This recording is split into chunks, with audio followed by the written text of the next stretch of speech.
We'd like to thank Montecito Bank and Trust for their generous support in making Scam Squad possible. I'm Patty Teal. And I'm Deputy District Attorney Vicki Johnson. Scam Squad is up next. Sound off. 1, 2. Sound off. 3, 4. 1, 2, 3, 4. Scam Squad. Welcome to Scam Squad. I'm Patty Teal, your host, here as always with Deputy District Attorney Vicki Johnson, and we have one of our most knowledgeable and fun guests back with us, don't we, Vicki? Absolutely. We're very happy to welcome back Judy Chrisman Yates, criminologist, who produces this wonderful newsletter, financial exploitation newsletter. I get a lot of information and material from this newsletter, which she gathers every month and puts together, often highlighting some of the latest things that are going on in the scam world. But one article particularly caught my eye, and this actually came from the November 2022 newsletter. Sometimes I'm a little behind in using some of this information. And the title is What to Do If You Were Scammed. Now, this is something that I run into all the time when I talk to victims who have been scammed, and they call frantic. And I know that feeling when you have been scammed and your heart starts beating and your brain shuts down and you think to yourself, what in the world do I do now? What do I do? And it's a very panicky feeling. So I thought this newsletter was very timely and important for all of us to know. So welcome, Judy. And the first question I'm going to ask you is, what should you do if you paid a scammer by credit card or debit card, or there was an unauthorized transfer from your bank account? And this does happen. Well, Vicki and Patty, thank you so much for having me back on Scam Squad. It's always a pleasure. If you paid a scammer with a credit card or a debit card, or your bank did an unauthorized wire transfer, from your account, what you're going to do is just simply contact that specific financial institution and tell them that it was a fraudulent transaction and ask them to please reverse the transaction and give you back your money. Sounds easy enough. And I'm assuming that when you contact the bank, you should probably use the phone number on your credit card or on your credit card statement, and not a phone number that you may have gotten from a scammer. You are so right. Yeah. So, and we've been told that you're safer or you're more likely to get that refund if you use a credit card rather than a debit card. Is that true? That is true. Credit cards have far more protection than debit cards. Okay, thank you. And I also know from my experience working with people who have been in this situation that sometimes banks will put you through a little bit of a process. You sort of have to fill out forms and prove to them that you weren't the person making that charge. Exactly. And it can be a frustrating process, and sometimes you just have to keep at it to make sure that the bank gets the message and gets the information that they need. You're right about that. I mean, the answers to today's questions sound pretty simple and straightforward, but you have to prove you're a victim. You have to have done your due diligence. And so it's not quite as easy as some of the answers that we're giving, but these are the steps that you take to try to resolve the issues. Absolutely, what you have to do right away. So what if you were a victim and you paid by gift card? And we know this happens all the time. What do you do then? Well, first of all, that's a red flag. If they ask you to pay by gift card, it's always a red flag. No legitimate agency or company asks that you pay by gift card. But if you happen to do that, the gift cards are probably iTunes from Apple, Amazon, Walmart, Google, and of course, there are many others. And what you will do is contact that company that was issued that gift card and ask them to refund your money. It's a good idea to keep your receipt and that card until you get this resolved once and for all. And it can take a while. It can take a while. And again, it's not a guarantee. This is what you absolutely should do. And the sooner you do it, the better. The situations that I've been involved with, if the victim acts immediately, as soon as they know that they have been scammed, sometimes the gift card company, the company issuing that gift card, can stop the transaction. But if you don't act quickly, one of the reasons scammers love gift cards is that they can take the money off very, very quickly, and then there's very little recourse. So again, as Judy said, beware if anybody asks you to pay by gift card. Okay, but what if you sent a wire transfer to the scammer? In other words, they requested that you send them money by MoneyGram or Western Union. What do you do then? Well, in the case of the wire transfer, then just contact the company, like you say, MoneyGram or Western Union, and let them know it was a fraudulent transfer and ask them to reverse it and give you your money back. And again, the sooner you do that, the better your luck might be in terms of actually getting your money back. And Vicki, you've reported so often that Western Union had to pay out big time for the people that were scammed from using Western Union because they didn't check carefully enough. So I wonder if they're bending over backwards to be careful about those things now. I would certainly hope so. And given the kind of money that they've had to pay out in restitution, I would suspect that they're being very careful and maybe perhaps more willing to honor a request from somebody who tells them that they have been scammed. Let us hope so. Let's hope so. What if you sent a wire transfer from the bank because the scammer asked you to send money that way? Okay, this one is different than the unauthorized wire transfer. However, the steps you're going to take are the same. You're going to contact the bank, you're going to report that it was fraudulent and ask them to reverse the transfer and give you your money back. And if you sent money through a money transfer app, and you reference things like Zelle, PayPal, Cash App, Venmo, what then? Well, you're going to do two things. You're going to report that it's a fraudulent transaction to one of those companies that you used, and you're also going to contact the financial institution that you have linked that app to. So it may be a credit card, a debit, whatever it happens to be. So both the app company and your financial institution. Okay, the app company and your financial institution, both of them. And again, the sooner you do that, the better luck you might have. So next, what if you paid the scammer by cryptocurrency? And we know that more scammers these days are asking that payment be by cryptocurrency. Well, anything to do with cryptocurrency is a challenge in the United States because it is a digital currency and it is not backed by the government. So the recourse is limited for sure. Typically, cryptocurrency payments are not reversible, but you can always ask the person back for your money, cryptocurrency, and good luck with that. But also contact the company you used. So if it was the Bitcoin ATM machine, whatever it happens to be, and ask them to also reverse it. And what if you sent cash? We've had situations like that. Well, requests for cash, it's a very mysterious cloak and dagger request, and it should always be a red flag. There is no legitimate organization that is ever going to ask you to send cash. But if you do that and you send it, through the mail, then contact the U.S. Postal Inspection Service or the other, any other shipping company that you happen to use, and ask them to intercept it. So, boy, you have to be quick to do that one. And we actually had a case that was a very successful case where the elderly woman realized that she had been scammed. And I think she sent her package of cash by FedEx, bound up a certain way. They told her to package it.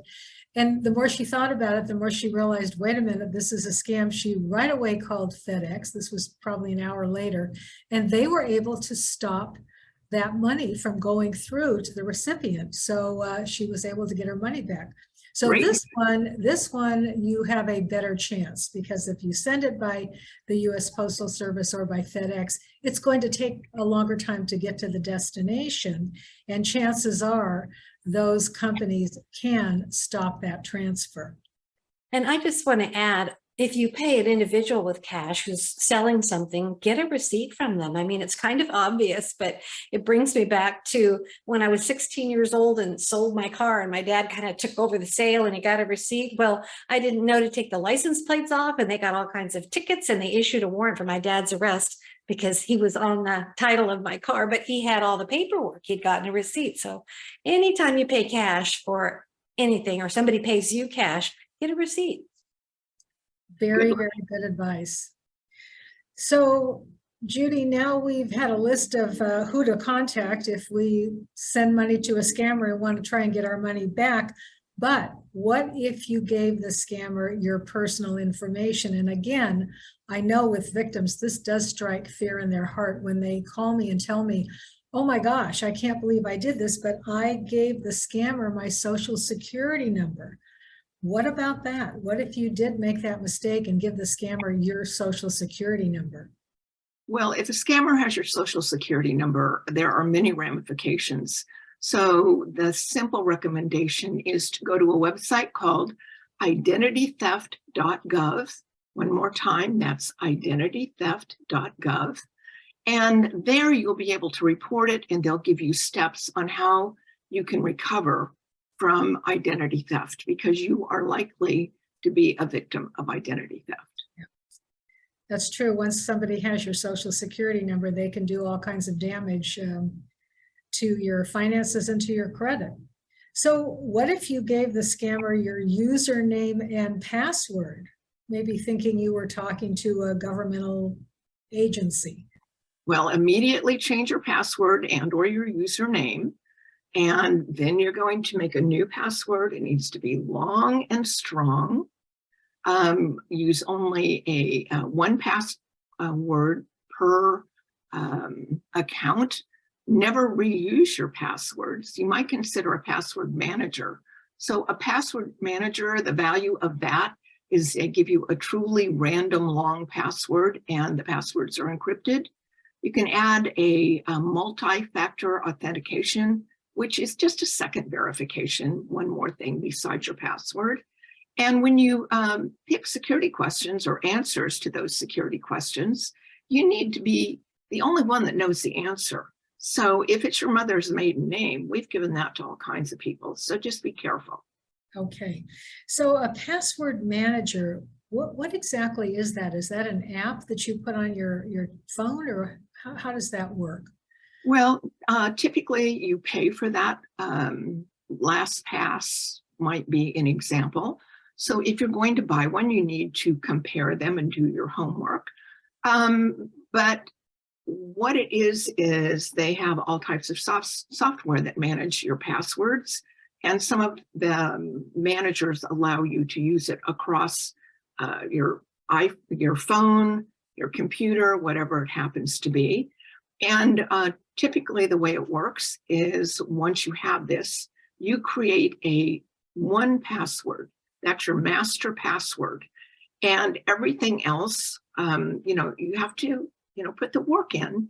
So you go to each of your accounts and you have this manager give you a password, and it is stored in encrypted.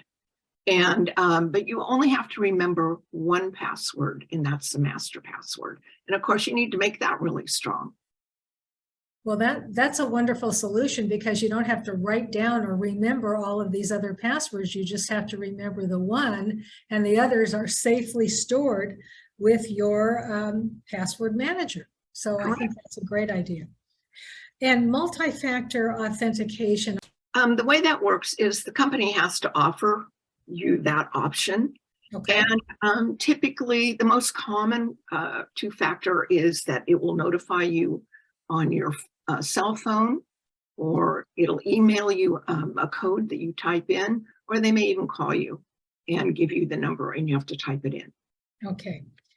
So what if a scammer has access to your computer or your iPhone? And we've got many, many examples of scams where somebody has given remote access of their computer over to a scammer, thinking the scammer is going to help them or refund money that is owed under some kind of phony pretext.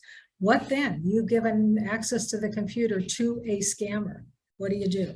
This is always a major, major problem. And just so many things go wrong with all of this. So if you did give that scammer access, then I recommend that you immediately turn off your computer.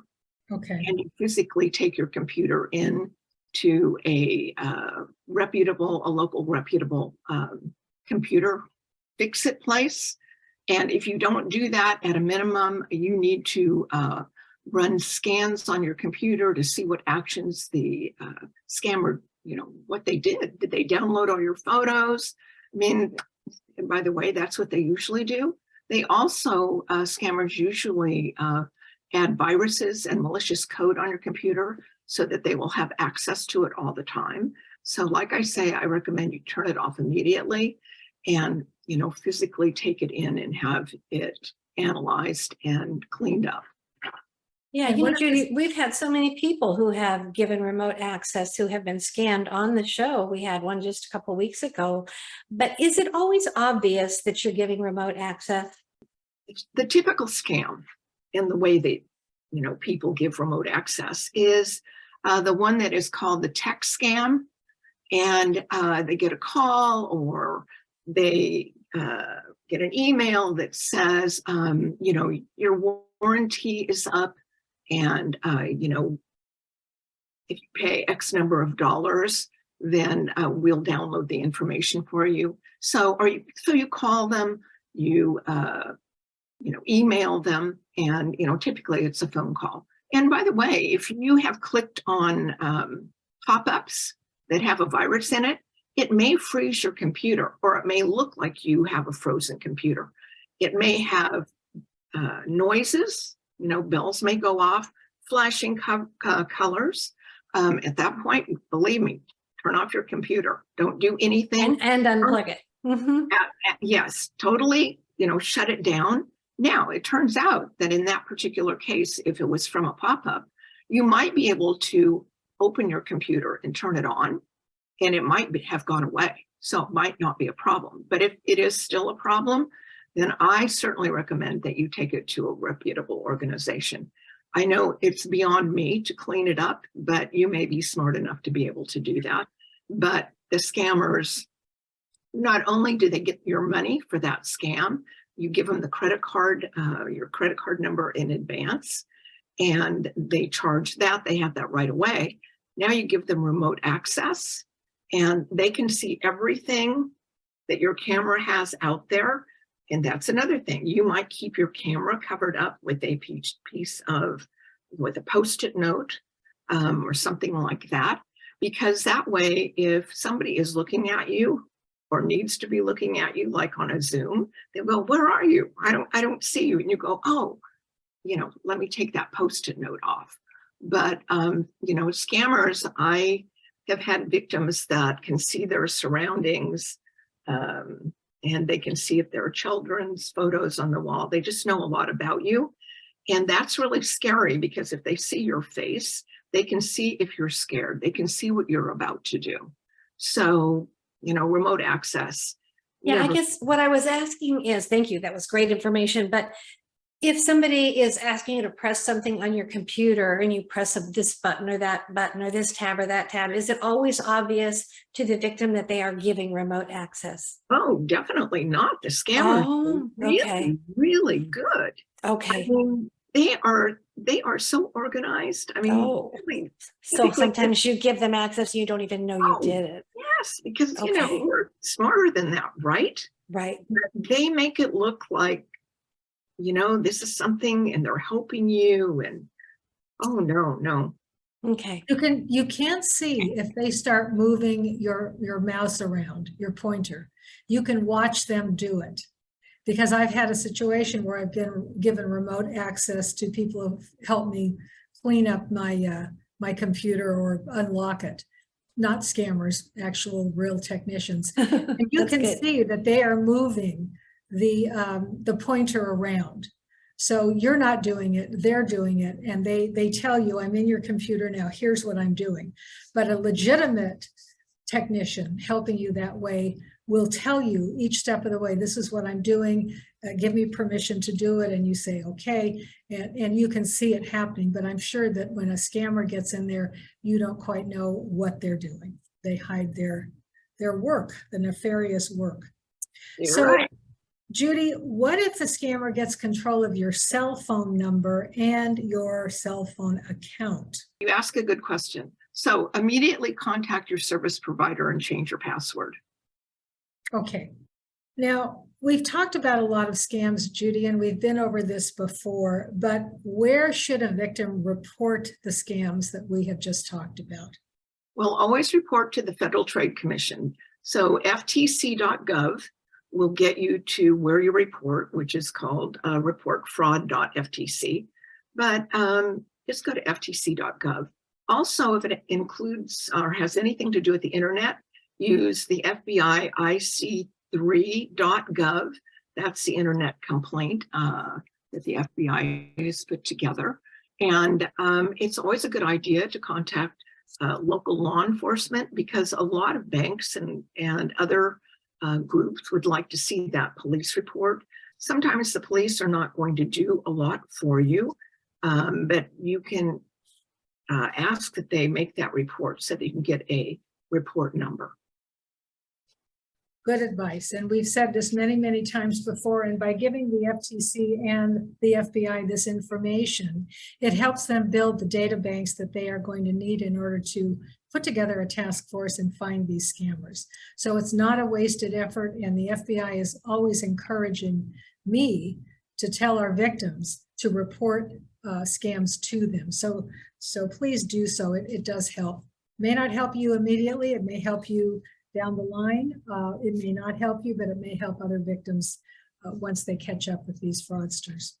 So thank you once again, Judy. We really appreciate the information. We appreciate you taking the time to come on the show and share your financial newsletter with us. Thank you. Well, thank you both. And if any of the audience wants more information on this, they can also go to ftc.gov and type in what to do if you were scammed, because it has more information on that.